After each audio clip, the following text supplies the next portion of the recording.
მე ვარ ლევან ლორია, ნასტუდენტარი ფიზიკოსი, ასე უწოდებ ჩემ თავს, იმიტომ რომ სპეციალობა ფიზიკა მაქვს და ზოგჯერ უკვით რაღაცას რო ვწერ, ზოგს ფილოლოგი გონი ვარ და მიხარია. თუმცა ფიზიკოსი ვარ და მიყვარს ლიტერატურა. კაცი, რომელსაც ლიტერატურა ძლიერ უყვარდა ან ძლიერ უყვარს, შეიძლება ჩემზე თითქოს და ვცდილობ მეც აი სიტყვა კაზმული მწერლობით ადამიანებს ჩემი გულის წადილი გავაცნო. ან ის რასაც ცხოვრება გულზე გვაწერს. კიდე რა შეიძლება თქვა, მაქვს ერთი რომანი, 5 მოთხრობების კრებული, 1 ლექსების კრებული და მიხარია, როდესაც ვინმე უცნობი მკითხველი რომ მომწერს, ვინმე წავიკითხეო და ძალიან მომეწონაო, იმიტომ რომ უცნობი მკითხველი არის ყველაზე ობიექტური შემფასებელი და არასდროს არ გეტყვის და დროს არ დაკარგავს რამე მიეთმოეთზე და პირდაპირ გეტყვის სათქმეს. ან არ გეტყვის და თუ გეტყვის კარგია. ზოგადად როდესაც ვიღაცა რაღაცა წერს, კი ზოგი ამბობს რომ მე ისე ჩემთვის წერო, მაგრამ ყველა სადღაც გულის სიღრმეში ფიქრობს რა სიტყვის მკითხველი და მეც ასე თუ ვინმე მომწერს რა კარგად დაგიწერიო, მიხარია და ვცდილობ კიდე დავწერო, იმიტომ რომ წერა ერთ-ერთი მდგომარეობა, ყველა შემოქმედისთვის წერა არის ერთ-ერთი მდგომარეობა, რომელშიც ალბათ როდესაც გადადიხარ არის გადასხვა სხვა სამყაროში, როგორც მაგალითად Windows-ი არის ოპერაციული სისტემა და გადადიხარ სხვა სამყაროში, წერის დროსაც და ვცდილობ რაღაცა სხვა სამყაროში გადავიდეთ და ძალიან კარგი პროცესია ეს. აი მოკლედ ეს შემიძლია გითხრათ. ლიტერატურა როგორ მოვიდა ჩემთან ბავშვობიდან ალბათ, როდესაც ძილის წინ დედაჩემი სულ მიკითხავ რაღაცებს და მომწონდა ეს სამყარო. მე შევეჩვიე რომ ყოველთვის ვთხოვდი ჩემი უფროს და-ძმას, დედას რომ რაღაცა წაეკითხათ. მე დრო ხარ ქონდა სოფელში ვცხოვრობდი, მე ჩოხატაურის რაიონის სოფელი ყოხნარი და სოფელში არ არის სულ დრო და დაждდნენ და შენ წიგნები წაეკითხონ და ისწავლე შენ თვითონ და ცოტა ადრე ვისწავლე კითხვა, მე თვითონ კითხულობდი და რა საოცრებაა მეთქი ეს წიგნები მეთქი და ბავშვობაშიც რაღაცებს ჩემთვის წერდი, ბაბუა ჩემს წერილებს უგზავნდი რაღაცებს ლექსის, პროზის სახით, მაგრამ ვფიქრობდი რომ ეს იყო უბრალოდ ბავშვი თამაში იყო. მე ეს ბავშვური ანცობა, ასე ვთქვათ, გადაეზარდა უკვე დიდობაში, სტუდენტების დროსაც წერდი და წერდი დასახევ რეულებს ვარქმევდი, რეულებში შემქონდა ესენი და დასახევი რეული მეთქი დავჭკვიანდები და მეთქი მე აღარ დავწერ ამას არაფერს მეთქი და მაგრამ ისე გამოვიდა რომ არ დავჭკვიანდი და ეხლა წერ და შემდეგ აღმოჩნდა რომ კვირის პალიტრაში ვიყავი დაპატიჟებული რაღაცა ღონისძიებაზე და იქ გავიცანი ქალბატონი ელენე სალარიძე და ქალბატონი ელენე მეუბნება რომ ჩვენ უნდა გამოუშვათო ლიტერატურული პალიტრა, ჟურნალი და რა მოთხრობები ხო არ გაქვს. მოთხრობები აქ მეთქი მივიტანე, პირველი მოთხრობა იყო მახსოვს ბამბო ხვალ უნდა მოვიგოთ ხომიცი, ასე პატარა ლეკვის ბამბასავით ლეკვის ამბავი იყო, რომელსაც წინასწარმეტყველების ნიჭიც ჰქონდა, წინასწარი ხვდებოდა რაღაცეებს. თან სიზმარში ვნახე ეს ლეკვი. და სიზმარში რაც ვნახე, ყველა საცალია სიზმარში რაც ვნახე ის დავწერე და მოეწონა მკითხველს, მე ჰონორარიც მომცეს, მე მეორე მოთხრობა მივიტანე და ასე რომ გაგრძელდა და ასე დადებითი შეფასება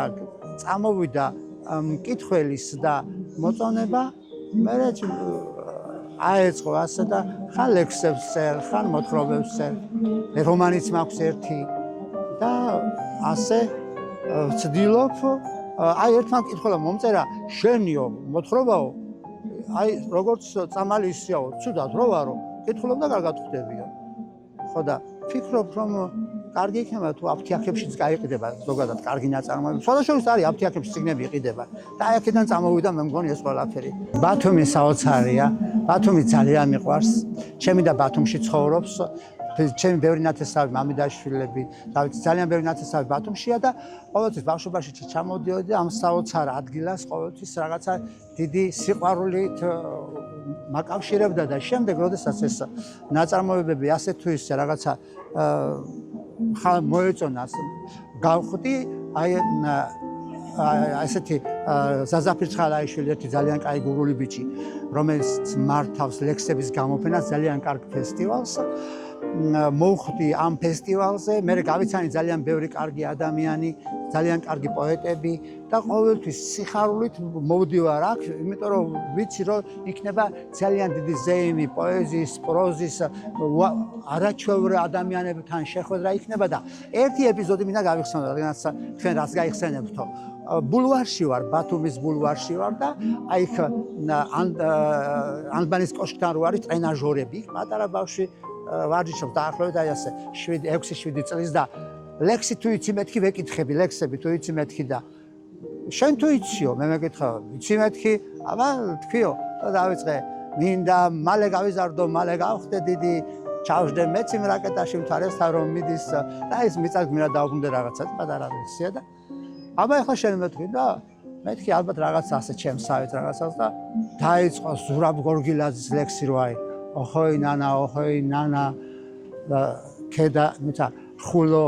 შვახევ ქედიდანა და ასე შემდეგ რომ მიდის და თავიდან ბოლომდე ამ ხალ ლექსი ჩაბულბულა და სად დამალულიყავი არ ვიცოდი მაგრამ კი მართლა ასეც კი არა გამიხარდა ძალიან რომ აი ამ პატარა ბავშვი იყო ამ ხელა დიდი სიყვარული პოეზიის ამ ხელა ლექსი იცოდა ასე თავიდან ბოლომდე ზეპირად და რა ვიცი აი ასეთი კარგი მოგონება დამრჩა აი ამ ბავშვიდან და ალბათ ის ბავშვი ახლა ეს დაახლოებით 10 წლის ამბავია, უფრო მეტი ხნისაც და შეიძლება პოეტიცა, შეიძლება არ არის პოეტი, მაგრამ დარწმუნებული ვარ, ძალიან კარგი ადამიანია, ძალიან კარგი მოქალაქეა. ლიტერატურული ფესტივალები ძალიან კარგია, ძალიან საჭიროა, იმიტომ რომ ამ დროს ერთი რომ ძალიან კარგ ადამიანებს ვეცნობით, მეორე ვეცნობით მათ შემოქმედებას, მესამე კიდე აი ერთად გროვდება ძალიან დადებითი მუხტი ადამიანებისა, რომლებთაც უხარიათ ერთმანეთთან შეხვედრა, ერთმანეთის ნაფიქრის გაზიარება, ერთმანეთის წიგნების ასე გაცვლა, გამოცვლა, რომელიღაცა ნაწარმოებშია, აი მაშინ ინდიელებს აქვს ასეთი წესი, რაღაცა ნივთს რო უცვლი ვიღაცას, ანუ ემეგობრები, ეძმაკაცები და ისე ხდება და ანუ ერთიანობა არის, ერთიანობა იკვრება, ერთიანი მუხტი იქნება და დიდი შემოქმედებითი ზეიმია და დიდი მადლობა ამისთვის ამ ფესტივალის დამფუძნებლებს აჭარის განათლების სამინისტროს კულტურის სამინისტროს, რომელიც ამას ყველაფერს სათავეში უდგას, როინს დიდი მადლობა, აი გენრის დიდი მადლობა, ზაზას დიდი მადლობა, ხალდაბატონ მაიას დიდი მადლობა, რომ აი ესეთი კარგი ფესტივალი ტარდება ბათუმში და იმედი მაქვს ყოველწლიურია და ყოველწლიური გახდება. მე მგონი მესამე ტარდება ახლა ხო და აი მე თვითონ ძალიან ბედნიერი ვარ რომ ამ ფესტივალის მონაწილე ვარ დღეს და დიდი მადლობა ყველას ვინც ქმნის ამ პროექტს და ვინც ახორციელებს და მის ყველა მონაწილეს. სოფლის შარამ გამარჯობა მითხრა მე მოკლეზე ავედევნე ჭანჭრობს ხეებს დარდი შეპარვიათ ყვითლად და ქვევრებში შემოდგომა მაჭრობს და ჩამესმის მოლაღური სტენა და გურული კრიმანჭული ლაღი აქ ვერივლი თუ არიცი ფრენა თითქოს ზეცას ახდიაო თაღი წყალს ითხოვდა გამოგიტანს ჭაჭას გულს გაგიშლის მას პინძელის სუფრად წამოხვალ და გულში სითბოდ დარჩა სამოთხეში ვიყავიო სტუმრად